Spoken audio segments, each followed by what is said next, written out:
നമസ്കാരം. ഇന്നത്തെ എൻ്റെ ടോപ്പിക് ഹാപ്പിനെസ്. ആഹാ, കേൾക്കാൻ തന്നെ എന്തു രസം. നിങ്ങളൊക്കെ ശരിക്കും ഹാപ്പിയാണോ?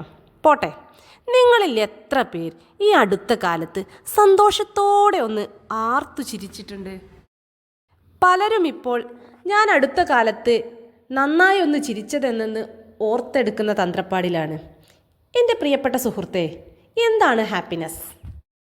ഈ ഭൂമിയിൽ പിറക്കുന്നതിന് മുന്നേ അമ്മയുടെ ഉദരത്തിലായിരിക്കുമ്പോൾ തൊട്ട് നമ്മളൊക്കെ ആനന്ദം അനുഭവിക്കുന്നുണ്ട്.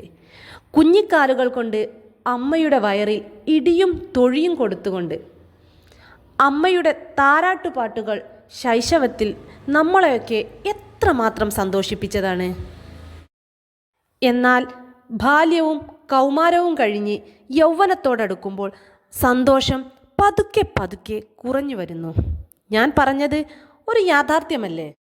കുടുംബവും കുട്ടികളുമൊക്കെയായി കഴിയുമ്പോൾ ജീവിതത്തിൻ്റെ രണ്ടറ്റം കൂട്ടിമുട്ടിക്കുന്ന തിരക്കിനിടയിൽ നമ്മളൊക്കെ മനസ്സറിഞ്ഞ് സന്തോഷിക്കാനും ഉള്ളു തുറന്ന് ചിരിക്കാനും മറക്കുന്നു.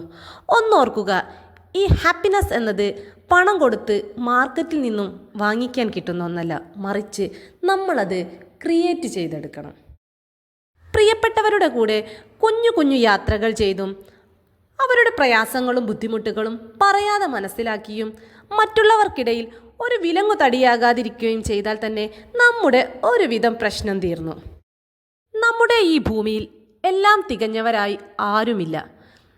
നമ്മുടെ എല്ലാ നെഗറ്റീവ് ചിന്താഗതികളും മാറ്റി പോസിറ്റീവായി മാത്രം ചിന്തിക്കുക. സന്തോഷം ഒരു മാനസികാവസ്ഥയാണ്. നിങ്ങൾ കാര്യങ്ങളെ എങ്ങനെ വീക്ഷിക്കുന്നുവോ അതിനനുസരിച്ചാണ് അതുണ്ടാകുന്നത്.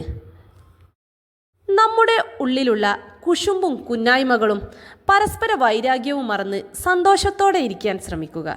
ജീവിതത്തിലെ ഏറ്റവും വലിയ സമ്പാദ്യം സന്തോഷമാണ്. അതില്ലെങ്കിൽ ഈ ഭൂമിയിൽ നമ്മളൊക്കെ വെറും വട്ടപൂജ്യമാണ്. എല്ലാവരും നല്ലത് മാത്രം ചിന്തിക്കുക, എപ്പോഴും സന്തോഷത്തോടെ ഇരിക്കുക. നിങ്ങൾക്ക് എൻ്റെ ഈ വാക്കുകൾ ഇഷ്ടപ്പെട്ടിട്ടുണ്ടെങ്കിൽ എൻ്റെ ചാനൽ സബ്സ്ക്രൈബ് ചെയ്യുക, കൂട്ടുകാർക്കായി ഷെയർ ചെയ്യുക, ലൈക്ക് ചെയ്യുക. Thank you.